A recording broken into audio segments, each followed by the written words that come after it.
नमस्कार मित्रांनो, मी कमलेश नवाळे तुम्हा सर्वांचं स्वागत करतोय. मित्रांनो, कोकणात एक मी ओझरती भेट दिली होती. या भेटीदरम्यान कोकणातील विशेषतः रत्नागिरीतील काही पर्यटन स्थळांना मी भेट दिली होती. त्यापैकीच एक थिबा पॅलेस. पूर्वीचा ब्रह्मदेश आणि आताचा म्यानमारचा राजा थिबा यांना नजरकैदेत ठेवण्यासाठी 1910 साली इंग्रजांनी रत्नागिरीमध्ये हा थिबा पॅलेस बांधला होता. 1916 पर्यंत थिबा राजा या पॅलेसमध्ये नजरकैदेत होते आणि अतिशय सुंदर कोकणातील जो जांभा दगड आहे त्याच्या सहाय्याने बांधलेला हा थिबा पॅलेस अतिशय सुंदर आपण पाहू शकता. पूर्वीच्या काळातील जे बांधकाम आहे, कशा पद्धतीने बांधकाम केलेलं आहे त्याचा सुंदरसा नमुना आपण पाहू शकता.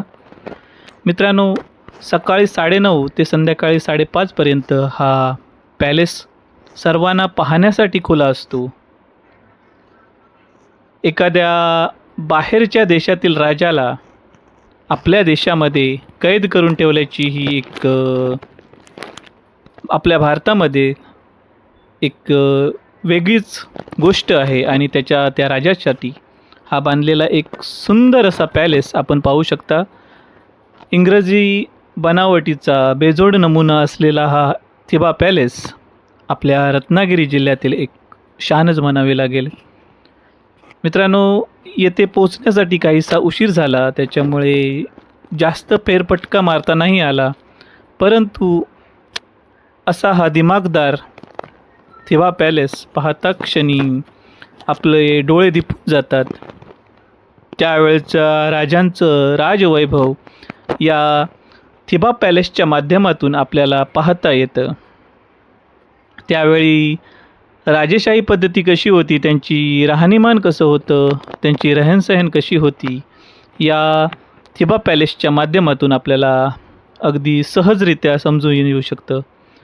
या पॅलेसची डागडुजी चालली होती, त्याच्यामुळे जास्त फेरफटका मारता आला नव्हता, परंतु जे काही क्षणचित्र घेता आली तो तुमच्यामार्फत तुमच्यापर्यंत पोचवण्याचा हा एक प्रयत्न आहे. मित्रांनो, रत्नागिरी जिल्ह्याला मी ओझरती भेट दिली होती आणि त्यामध्ये पाहिलेला हा थिबा पॅलेस अतिशय सुंदर 1910 बांधण्यात आलेला हा थिबा पॅलेस म्हणजे एक स्थापत्यकलेचा एक बेजोड नमुना आहे. या पॅलेसचं वैभव या फोटोच्या या चित्राच्या माध्यमातून आपण पाहू शकता. आता या पॅलेसमध्ये एक वस्तुसंग्रहालय म्हणून बनवण्यात आलं आहे. विविध प्रकारचं वस्तुसंग्रहालय म्हणून येथे ख्याती निर्माण झाली आहे. या पॅलेसचा अंतरंग आपण पाहू शकता. थिबा राजाचं सिंहासन असो, विविध गॅलरी असो आणि वाड्याचा आजूबाजूचा परिसर असो, अतिशय मंत्रमुग्ध करणारा हा परिसर आहे, आपण पाहू शकता.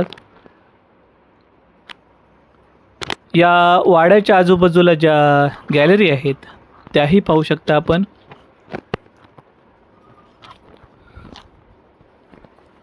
अतिशय सुंदररित्या सजवलेला त्यावेळचं जे बांधकाम आहे ते आतापर्यंत टिकून ठेवलेला एक सुंदर वाडा आहे, सुंदर पॅलेस आहे, राजवाडा आहे, आपण पाहू शकता. काहीशी डागडुजी चाललेली असल्यामुळे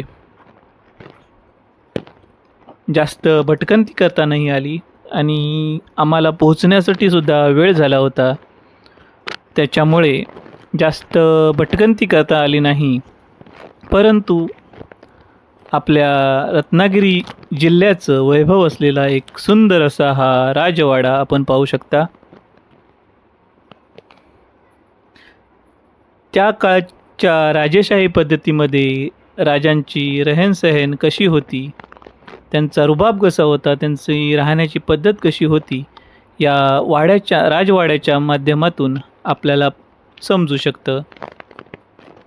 मित्रांनो, मी अगोदर सांगितलं होतं की थिबा राजा, म्यानमारचा जो राजा होता, त्यांना कैदेत ठेवण्यासाठी 1910 साली हा राजवाडा बांधण्यात आला होता. त्यानंतर आम्ही पोचलो ते राजमाता जिजाबाई उद्यानामध्ये. अतिशय सुंदर असं हे उद्यान आपण पाहू शकता.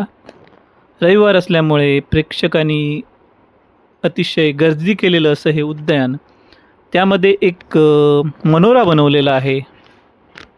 त्या मनोऱ्याच्या 2-3 मजली हा मनोरा आहे आणि त्यावरती छत्रपती शिवाजी महाराजांचा उंच असा पुतळा बसवलेला आहे. यातून समोरून दिसणारा सूर्यास्त काही सुंदरच आहे. आपण पाहू शकता सूर्यास्ताचा नजारा आपण या मनोऱ्यावरून पाहू शकतो. समोरून दिसणारा हा समुद्रकिनारा आणि अस्ताला जाणारा सूर्य याचा बेजोड असा नमुना आपण येथे आल्यानंतर पाहू शकतो. थिबा पॅलेसपासून हाकेच्या अंतरावर असलेला हा राजमाता जिजाबाई उद्यान आपण पाहू शकता. या मनोऱ्यावरती पहिल्या मजल्यावरती आणि दुसऱ्या मजल्यावरती जाण्यासाठी आतून काही पायऱ्या आहेत. या पायऱ्या अगदी सहजरित्या चढून आपण अगदी लहान मुलंही सहजपणे चढू शकतात असा हा या मनोऱ्याच्या पायऱ्या आहेत. आणि या पायऱ्या चढत चढत आपण पोहोचतो ते पहिल्या मजल्यावरती. आपण पाहू शकता पहिल्या मजल्यावरून दिसणारं मनोहारी असं दृश्य, अस्ताला जाणारं सूर्य आणि रत्नागिरी शहर आहे, त्याच्या आजूबाजूचा परिसर आहे. आपण पाहू शकता अस्ताला जाणारा सूर्य आणि त्याच्या साक्षीने, त्याच्या साथीने हे मनोहारी दृश्य पाहण्यासाठी जमलेले हे प्रेक्षक वर्ग आपण पाहू शकता. अतिशय विविध वृक्षांनी सजलेला हा परिसर आहे.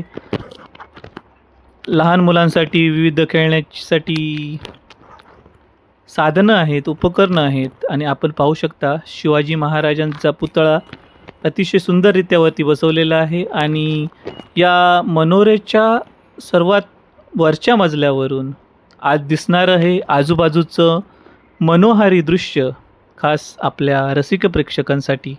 मित्रांनो, आपल्या रत्नागिरी जिल्ह्यात असं हे वैभव आहे. हे वैभव आपण प्रथम पाहिलं पाहिजे, नंतर दुसरीकडे पाहायला गेलं पाहिजे. कारण आपल्या ज्या घरात जे काही आहे, आपल्या घरातील जे सौंदर्य आहे ते प्रथम आपण पाहिलं पाहिजे, त्यानंतर आपण दुसरीकडे पाहायला गेलं पाहिजे. मित्रांनो, अगदी परदेशाचा विचार करता परदेश फिरायला जायचं होईल तेव्हा होईल, पण जरी आपण कोकण फिरलो, आपला कोकणपट्टा आहे, हा कोकणातील जो प्रदेश आहे तो जरी आपण फिरलो तरी खूप काही कमावल्याचं आपल्याला सुख मिळेल, खूप काही मिळाल्याचं आनंद मिळेल. हे नक्कीच आपल्याला या मनोहारी दृश्यावरून सांगता येईल. त्यानंतर या मनोऱ्याच्या गर्भगृहात त्याच्या बाजूला तिथे छत्रपती शिवाजी महाराजांच्या जीवनावर आधारित विविध भिंतशिल्प कोरलेली आहेत, भिंतीशिल्प बनवलेली आहेत. छत्रपती शिवाजी महाराजांच्या जीवनावर आधारित विविध जे प्रसंग आहे ते अगदी हुबेहूब साकारण्याचा इथे प्रयत्न केलेला आहे. छत्रपती शिवाजी महाराजांचा काळ प्रत्यक्ष आपल्या समोर आहे की काय हे या शिल्पांना पाहिल्यावरती, भिंतीशिल्पावरनं पाहिल्यावरती नक्की दिसेल. छत्रपती शिवाजी महाराजांचा राज्याभिषेक असो, छत्रपती शिवाजी महाराजांनी यांनी केलेले विविध निवाडे असोत, यांची सुंदररित्या आणि तितकेच आखीव रेखीव पुतळे बनवून ही एक दालन तयार करण्यात आलेलं आहे.